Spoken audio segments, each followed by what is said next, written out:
Welcome to, this is the start of part 10. Doug is going to send me a mount for this transformer when I install this Regal speaker in there. The mount will go around here. So when that comes in, we'll put that on video too. But meanwhile, I want to unsolder these wires off the speaker here and remove this output transformer and remove the speaker. I'm going to save the frame and so forth, and in case in the future I ever can get it reconed. If not, I want to still hang on to the frame just in case. So we're going to come back when I get the soldering iron heated up. We'll try to remove these two wires here. Every time I do something, that phone can just ring. Where the heck is the speaker wire? I think that's it. It's soldered way down on the bottom here. It's not on the tab.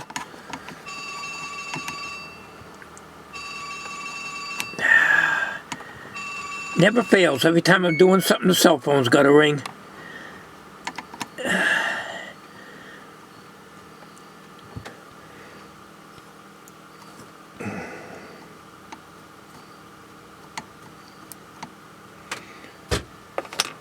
I really need the magnifying glass.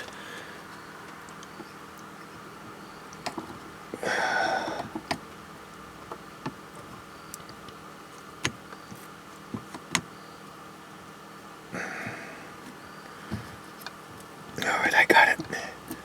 I got that one off. You can't see the... Here it is.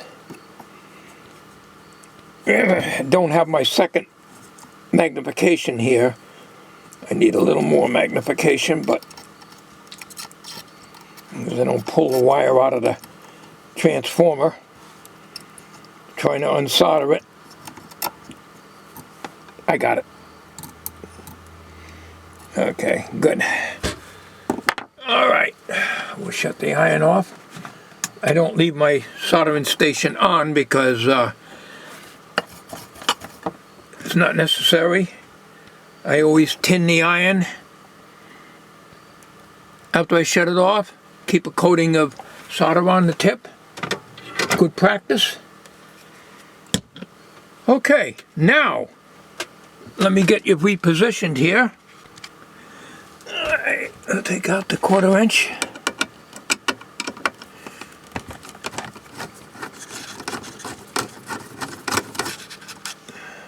Screws here, and I'll lose them.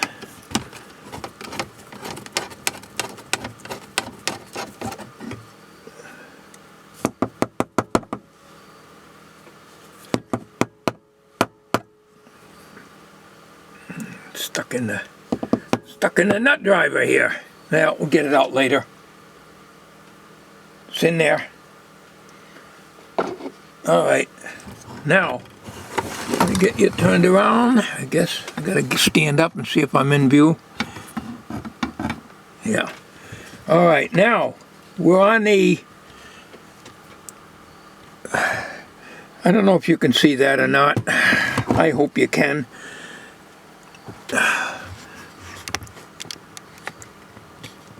I think you can. I'm on a wicked angle as always. But this is, you got to do it this way. Now, in order to remove this output transformer, I think I'm going to need a heavier pair of pliers than this. All right, let me get a heavier pair of pliers. I'll be right back. It's not easy to get off. I got a good heavy pair of pliers here. A small lineman's pliers, not the bigger ones, the little smaller ones. I can't get the tab. There's a tab right here that not sticking out far enough.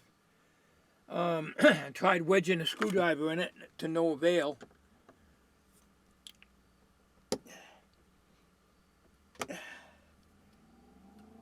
It's not easy. This metal is pretty heavy. I can't get a grip on it. That's my problem. There's only one way I'm afraid I'm going to be able to do it, is get a chisel and bang it in there.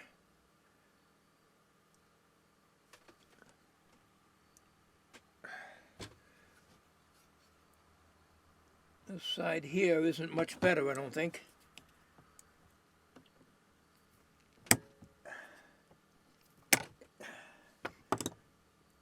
That must be put on with a machine. I don't think that's hand done.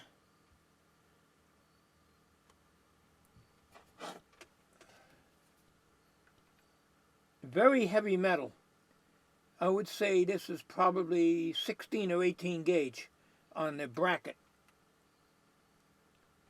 Well, I have no choice. I'm going to have to go in, get my heavy, my cold chisel.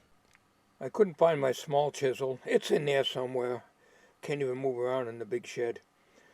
I took the cold chisel and I banged it in here and I got it bent out. So now I should be able to remove it. But I'm going to have to bend the transformer, the output transformer shell. I'm going to have to bend it out like that in order to get it off. Okay, we're in camera. So,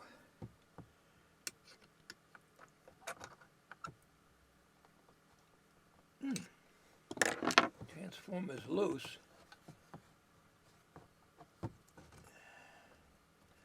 This ain't as easy as you think it is. Yeah, I've never had to do this before.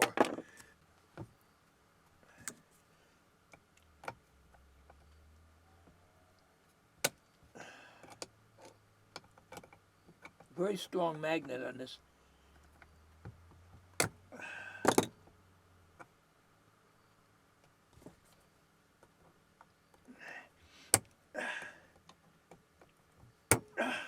A tab don't stick out far enough.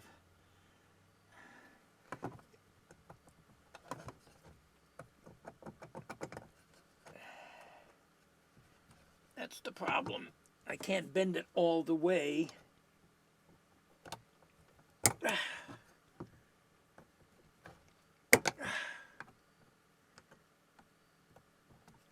I might have to use a dikes and risk ruining it. I don't want to do that.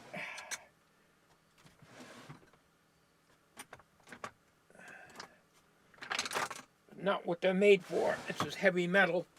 You start using wire cutters to do it, and you'll wreck the damn pliers, especially if they're Harbor Freight. I'll tell you, that metal is not bending very good. That is very, very tough metal. Not the transformer frame, the tabs.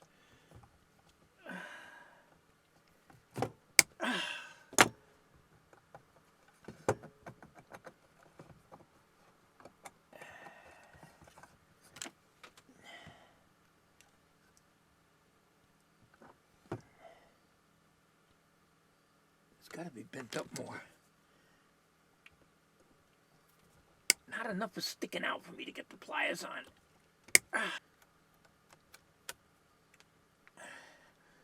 I'm going to ruin my dikes. It's not made for that.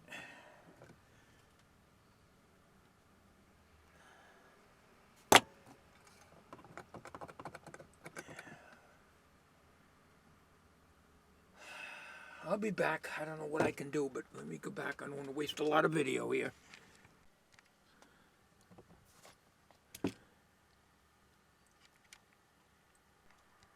Had to use the vice grips and a heavier pair of dikes over there. But we got the tabs off, and what a job. That is one hell of a thick piece of metal. Okay. Oh. All right, that's spot welded.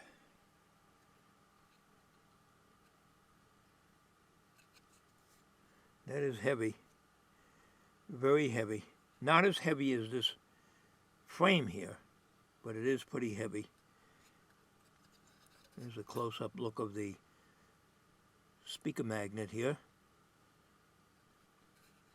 So my intention is, this is probably about 3/8, maybe 1/2 inch wide. I was thinking of making up a metal piece, but not on the one that Doug is going to send me. That's just a, I guess you'd call it a prototype.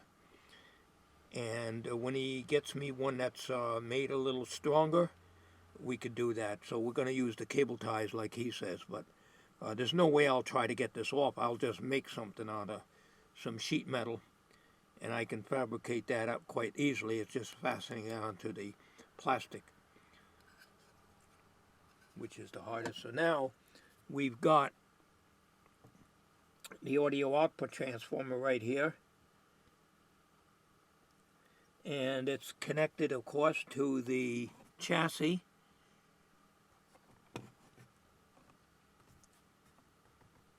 So we got to be careful of that. Don't want to jostle that around. And there's a hole in each tab here. I had to pull out the tab here a little bit, you know, this part of the frame here to get that out. So my intention is to save this. I don't know if I'm in camera or not. I got to stand up and look at the viewfinder. All right, so I'm going to just hang on to the speaker assembly here, in case it ever has to be reconed. So the other speaker now, this has to go up this way. Let me mount this speaker on here. I had to take the two tubes out. Let me just mount the speaker on here, and then we'll just see. I'll do that off camera. Well, it doesn't fit too good, does it?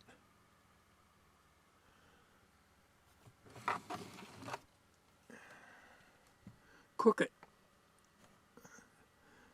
There's 2 holes in each corner, and those are the only 2 that'll line up. But it's on an angle.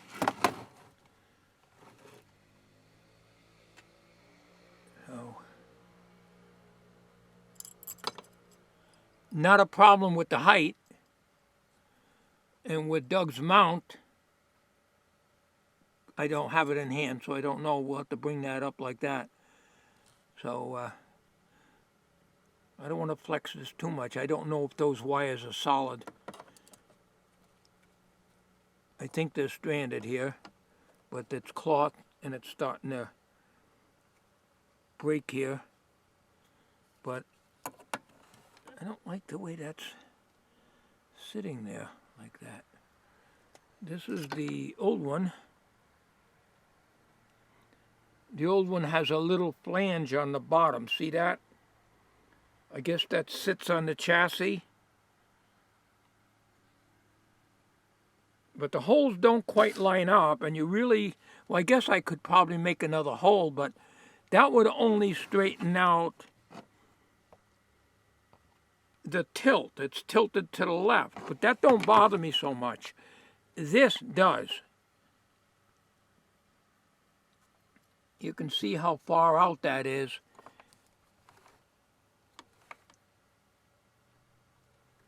So I'm going to have to do some thinking on this. But we're going to call this,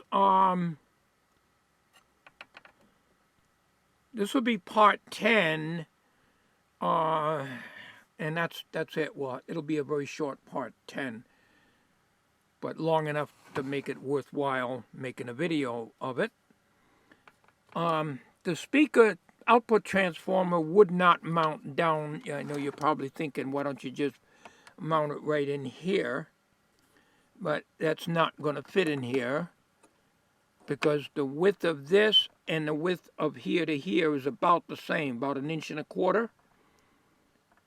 From here to here and from here to here, as I mentioned on the other video.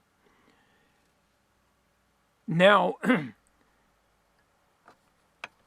I could probably put spacers in there, but these are self-tapping screws. There's only so many times you can take them in and out before they'll no longer hold. And you got the choke there, and the choke is riveted in. See that? So, yeah, I can get at that screw, and I can't tell on that one. I cannot see that. Too dark in there. So I guess I can put nuts and bolts in there, put little spacers. These are things I got to do off camera. But the problem is, I don't want the speaker frame to stick out beyond this. And right now, it's up against the chassis, and the flange on this is flat. So it can't come out really too much more. I don't know why it's tilted. It must be the basket right here. You wouldn't think so, the speaker's so shallow. But there is a difference. I mean, this looks like it's got a deeper basket in it. Disregard the magnet. We're talking about the speaker basket itself, where my thumb is here, right where I'm pointing. It appears to be not quite as... It's actually more deeper than this. This seems to be a little more shallow. Maybe it just looks that way because it's got such a tiny magnet. But anyways, for now, we're just going to leave it until the bracket comes in from Doug, and you should have your package, Doug, by Friday, they said. So right now, we're going to end part 10, and we will be working on part 11, and that will be when we get the bracket. I'm going to try to mount this speaker in a better way. If for some reason we can't have it hanging out like that. If that's the case, there's only one or two options. Try to take this cone out and put it in here, which I know I will fail. Or try to get a speaker that is like this, with this kind of basket. But we'll see, because this won't go to waste. This could go into another radio that's not so demanding on what type of mount it requires. So, all right, that's it for now. I will be working off camera, and I'll find a couple of little spacers and longer screws, nuts and bolts probably, to mount that. But I'm not going to do that until I get the bracket in, because I need to mount the output transformer to the bracket, to bracket, and then put the speaker in. I have to do all that. I can't mount the speaker and then mount the this, because it's going to be very hard for me to work in there, even though I removed the two tubes. All right, so that's it, folks. This concludes part 10 of the Zenith 6D-525 radio.